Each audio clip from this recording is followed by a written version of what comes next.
think, just go out and try something new. A lot of people, I see people picking up a guitar that they've had for years. Like, she's probably had it for 10 years or more, and now she's learning how to finally play because people are finding the time to do things and go back to basics and do the simpler things. And some of these things can benefit you over time. Hi! Hey!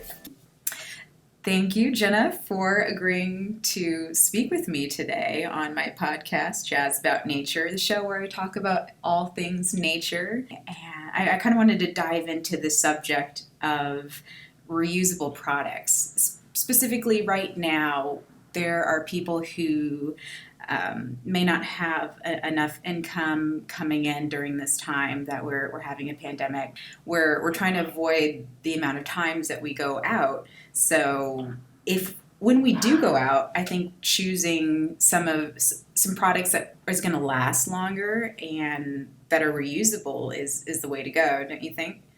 Absolutely. No, I see a couple things that are going on right now, and one of them is, kind of call to sew with, or people that sew, to create like face masks for people and healthcare workers and everything like that. Another thing that I have a friend is doing herself, she decided, even before all this, which now it's just kind of serendipitous, is she has been sewing pads. Oh, wow. Like reusable pads for periods. And she's, bought like certain material that's like very absorbent and everything like that works very much like a pad, but it's washable. Yeah, and that's really relevant and right now, because when you enter into stores lately, the entire feminine feminine hygiene aisle is completely wiped out, and there's obviously other options like the menstrual cup. I mentioned to one of my other friends before, but using your ability to sew to create your own reusable menstrual products, like that's actually pretty cool. And I know that you sew a little bit on your own. Is that something that you're doing right now to kind of keep busy? It's something I've thought about in the future. I am not extremely skilled. Now's the time to learn. And so at this point, I would probably buy from my friend or from other people who have more experience doing so. But in the future, it's absolutely something I've considered, and me and my husband have talked about it. There's already so many things I'm starting to learn to sew just for around the house, and it's amazing, how much money you can save by doing things yourself. In my case, I've been very fortunate to have a lot of hand-me-down fabric, and I go to thrift stores, and it's so easy to go to a thrift store if you're worried about wasting fabric, and going and buying like some sheets or something. Like there's material right there for you to work with. Mm-hmm. So I think there's a lot of options. I think it's kind of interesting what's going on. I think we're kind of taking a step back into like these basic skills that our grandmothers or maybe even grandfathers knew back in the day, and something we've kind of lost along the way due to convenience. Now things aren't so convenient to get, so we're looking at alternate ways to get that. And one of the alternate ways is just doing what's kind of considered old-fashioned at this point, I think. Yeah, I love that you brought up the whole going back into your grandparents' era of doing things, looking at some of the ways that they just live day to day. Coming full circle, the Great Depression was in the 20s. We're in 2020. It's about 100 years, and it's, I wouldn't say that history is yet repeating itself, but there's some things that are similar right now, and I think it forces people to reset. I think something that happened after the Great Depression was there was such a big boom in productivity, and we came back better than ever.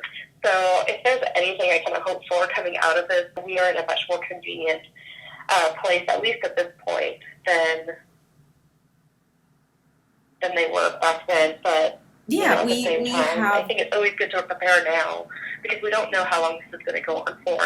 And if people aren't working, I think that's when things get severe. You can't really live without money. Mm-hmm.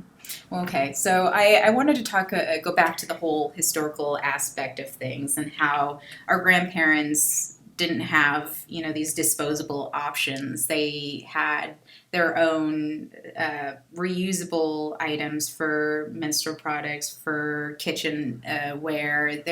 There's less waste, and to go back to that now, I think is it's interesting. Where here we are, I'm set up, with all this technology and surrounded by it. I can virtually work from anywhere in the world online, yet there's people still fighting over toilet paper in the street, where toilet paper isn't that old. It was invented in the 1800s, but humans existed prior before then. I think just thinking so thinking outside the box and finding new ways to take what we already knew from history and bringing that into the modern age is something to think about. And I know that you talked a little bit about that before. Is that what advice do you have for people who are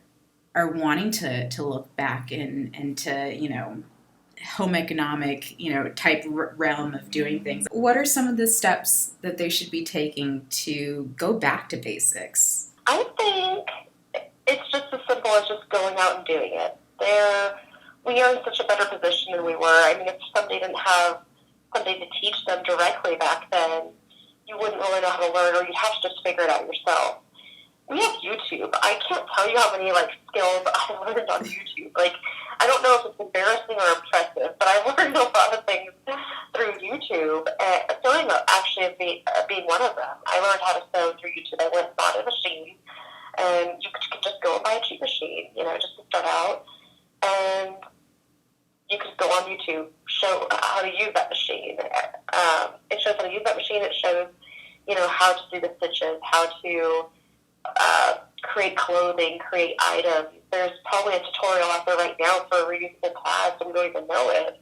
I'll look it up after this for sure, but I think just going out and just doing it, realizing what you need to perform a task, and, if you're financially able during this time, I absolutely encourage it. I think it's a fantastic skill to learn how to sew, and also do other things like cooking. A lot of people are kind of cooking from scratch. I live in an area where a lot of the frozen foods are being opted over, raw fruits and vegetables, garlic, butter. Everybody here kind of cooks from scratch.